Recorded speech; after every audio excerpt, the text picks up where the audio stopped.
Bonjour à tous et bienvenue sur Energy Yoga Flow, c'est Matt.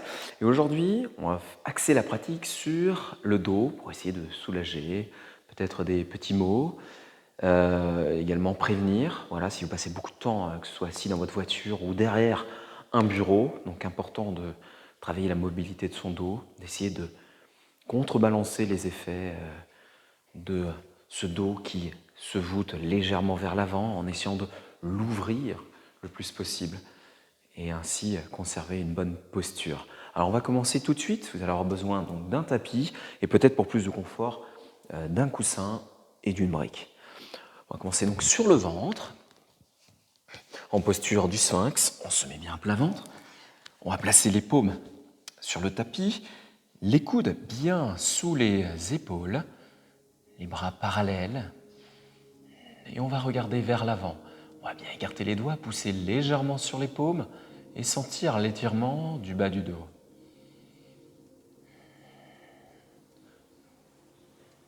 Bien se concentrer sur le mouvement du ventre qui avance vers le tapis à chaque inspire. Et à chaque expire, ressentir le bas du dos qui se détend peu à peu.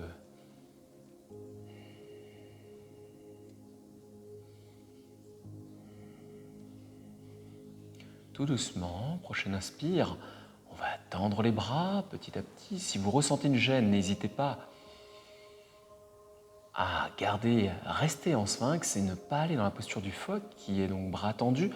On va tendre les bras à l'inspire et peut-être bloquer au quart et redescendre tout doucement à l'expire. On va refaire ça 2 fois supplémentaires. On inspire, on essaie de tendre les bras et à l'expire, on va redescendre tout doucement.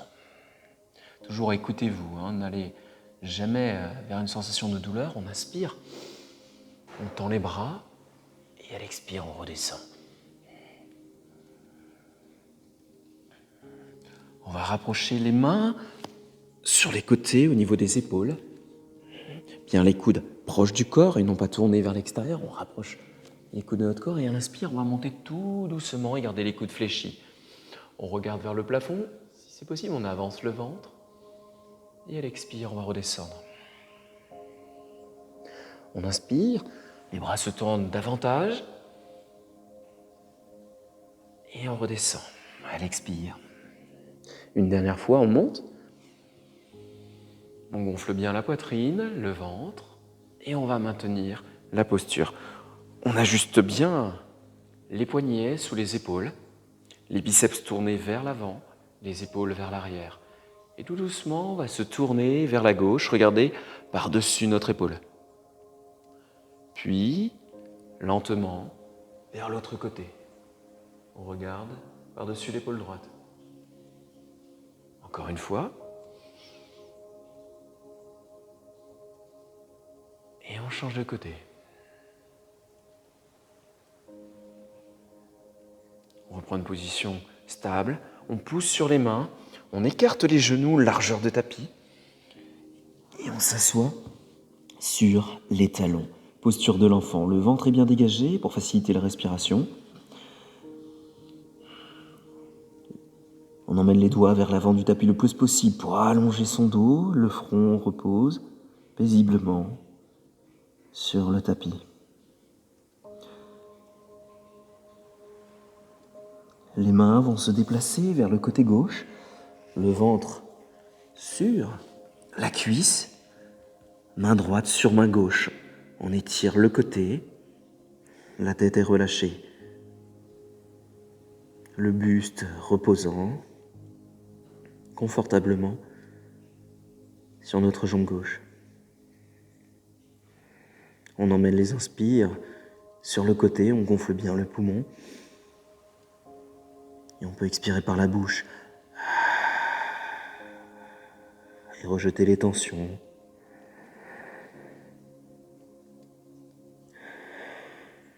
On va passer de l'autre côté, faire la même chose. Toujours en rendant les transitions fluides, gracieuses. Et là, faites en sorte de ressentir l'étirement au niveau du côté gauche. le corps le plus relâché possible. On va revenir au centre. Dans la posture de l'enfant, reposer la tête. Puis pousser sur les mains et revenir dans la posture de la table. On a les mains largeur d'épaule, les genoux également largeur de hanche. Et sur une inspire, on va regarder vers le plafond. On avance le ventre vers le tapis. À l'expire, on pousse sur les mains. On arrondit le haut du dos, menton à la poitrine, le chat, le dos bien rond. On inspire, mouvement vers le haut. Et à l'expire, on arrondit le haut du dos.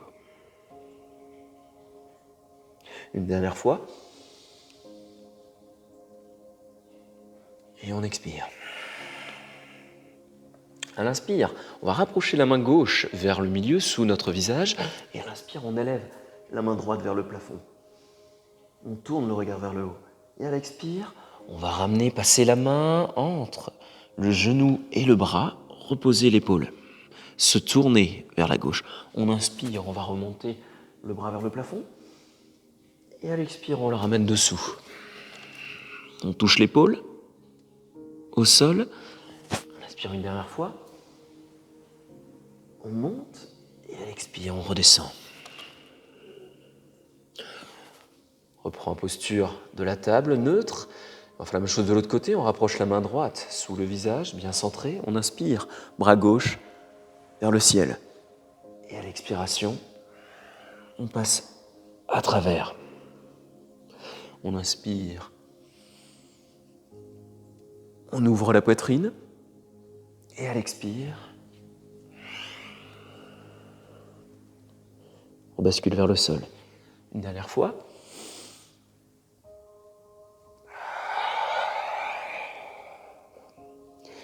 Et on revient en table.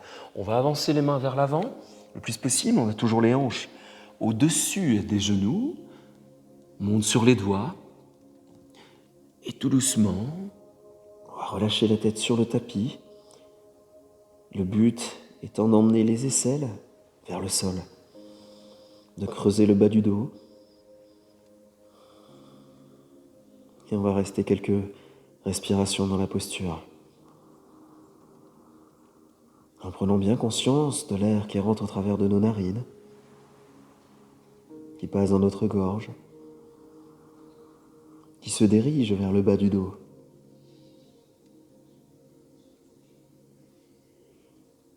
On reste encore pour 2.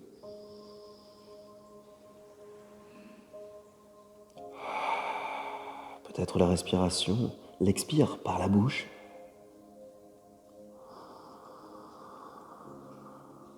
Le dos le plus long possible. Sur votre prochaine inspire, on va revenir en table. On rapproche les mains tout doucement. On les avance un tout petit peu, on ancre les doigts de pied dans le tapis. Chien tête en bas, le bassin monte vers le plafond. On pousse sur les mains. Les pieds sont bien largeur de hanche. Le but va être d'aligner les poignets, les épaules et les hanches. Si jamais vous avez le dos un peu arrondi comme ceci, vous sentez que les 3 parties ne sont pas alignées, vous allez plier les genoux et pousser sur les mains le plus possible. Le but est de monter les hanches vers le plafond. Et on reste pour 3. Et de bien regarder entre vos genoux. Essayez de descendre les aisselles vers le tapis. De rapprocher le ventre de vos cuisses, même si on en est loin, peu importe. C'est l'intention qui compte. Les mains bien à plat qui poussent. Et tout doucement, on va reposer les genoux. Se redresser, avancer le ventre. Placer les 2 mains au niveau des lombaires, dans le bas du dos. Rapprocher les coudes vers l'arrière et regarder vers le plafond. Puis, si c'est possible pour vous, on avance bien le ventre, le bassin vers l'avant et on regarde vers l'arrière. Pour celles et ceux qui souhaitent aller plus loin, on va peut-être bien ancrer les doigts de pied dans le tapis et poser les 2 mains sur les talons. Rapprocher les omoplates et se retrouver dans la posture du chameau. le regard vers l'avant peut-être ou vers l'arrière. Et on avance son ventre le plus possible pour arrondir la colonne. On reste encore pour 2. 1. Et on repose. On vient se rasseoir. On replace les mains. De nouveau, chien tête en bas.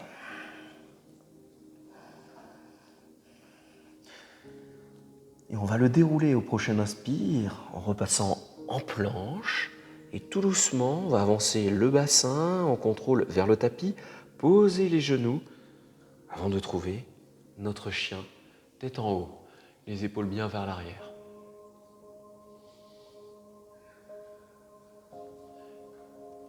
Les coudes bien collés le long du corps. On pousse sur les mains, table, puis chien tête en bas. On va encore faire 2 déroulés. On inspire, planche, les genoux se posent tout doucement sur le tapis. Et là, c'est la tête, le ventre qui avance vers le tapis et la tête qui remonte. On pousse sur les mains, table, puis chien tête en bas. Une dernière fois. On inspire, on s'avance et on déroule avec fluidité notre corps. Sans se presser. Et on n'hésite pas à plier légèrement les coudes si on sent une gêne dans le bas du dos. Écoutez votre corps. On va pousser sur les mains et revenir s'asseoir. On passe les jambes devant nous.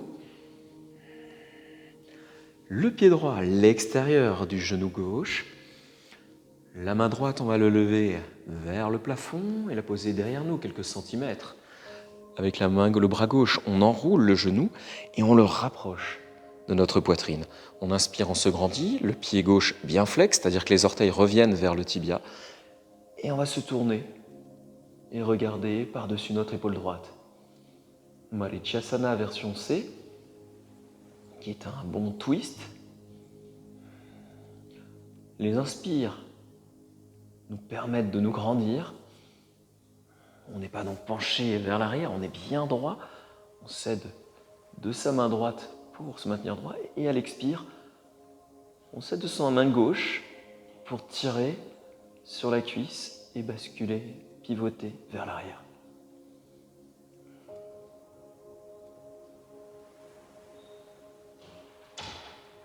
À l'inspire, on va revenir au centre, on va faire la même chose de l'autre côté. Le pied gauche à l'extérieur du genou droit. On enroule avec la main droite, on lève le bras gauche. On va poser quelques centimètres derrière la hanche. On pousse sur cette main pour se grandir. Et à l'expire, on regarde par-dessus l'épaule gauche.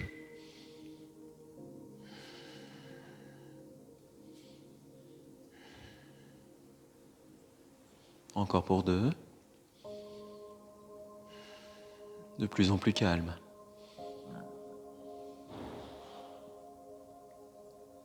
Et on va regarder vers le centre. On revient au centre. On va écarter les jambes, peut-être largeur de tapis, peut-être en s'asseyant sur un coussin. On va placer le bras à l'intérieur du genou, venir s'incliner, essayer de passer l'oreille vers le sol, se tourner vers le côté et placer la main droite au-dessus de l'oreille pour étirer notre côté, sans forcer. Si jamais ça tire un peu sur l'épaule, on n'hésite pas à placer la main sur la tête et pourquoi pas même le genou, le coude sur le genou pour maintenir sa tête. Voilà, une alternative pour plus de confort. Sinon, on reste dans la posture initiale.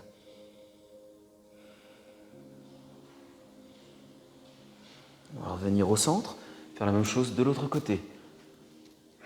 Le bras à l'intérieur de la jambe et le bras gauche au-dessus de l'oreille. On essaye d'emmener l'oreille le plus près possible de notre genou, mais sans forcer. Progressivement, en se laissant guider par notre souffle. À chaque expire, la posture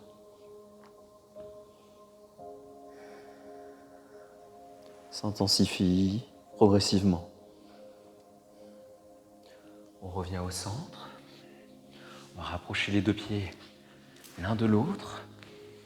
On inspire, on élève les deux mains vers le ciel. Et à l'expiration, on va venir s'allonger le plus possible. Essayer de rapprocher le ventre des cuisses et poser les bras, peut-être en accrochant les chevilles. Et essayer de se tirer, de ramener les genoux, les coudes plutôt vers le ventre. On regarde bien vers l'avant, Paschimottanasana.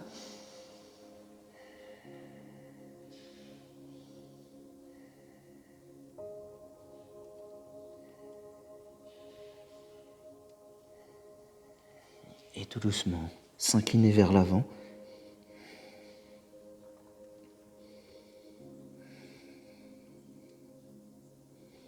Sentir le souffle qui se dirige dans le bas du dos.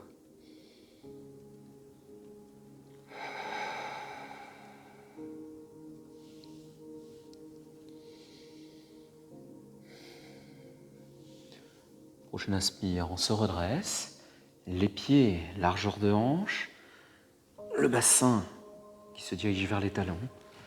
Les deux mains sur les genoux, on se laisse descendre sur le tapis, les deux mains de part et d'autre. On rapproche un petit peu les pieds. On pousse sur ceux-ci ainsi que sur les mains pour monter le bassin demi-pont. On rapproche les coudes de notre corps, on le colle quasiment. Et peut-être placer les pouces au niveau des lombaires en maintien.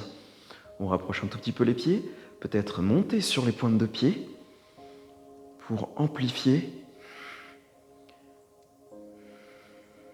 l'ouverture de la poitrine, également l'étirement du dos.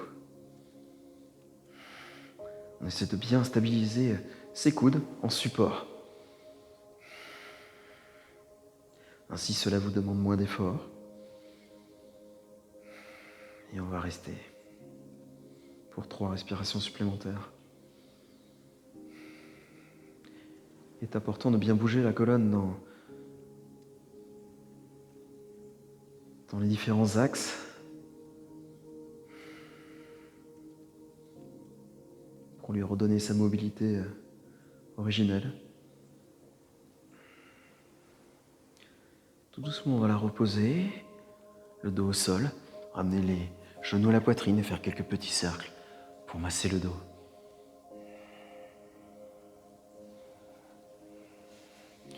Puis on va reposer les pieds au sol.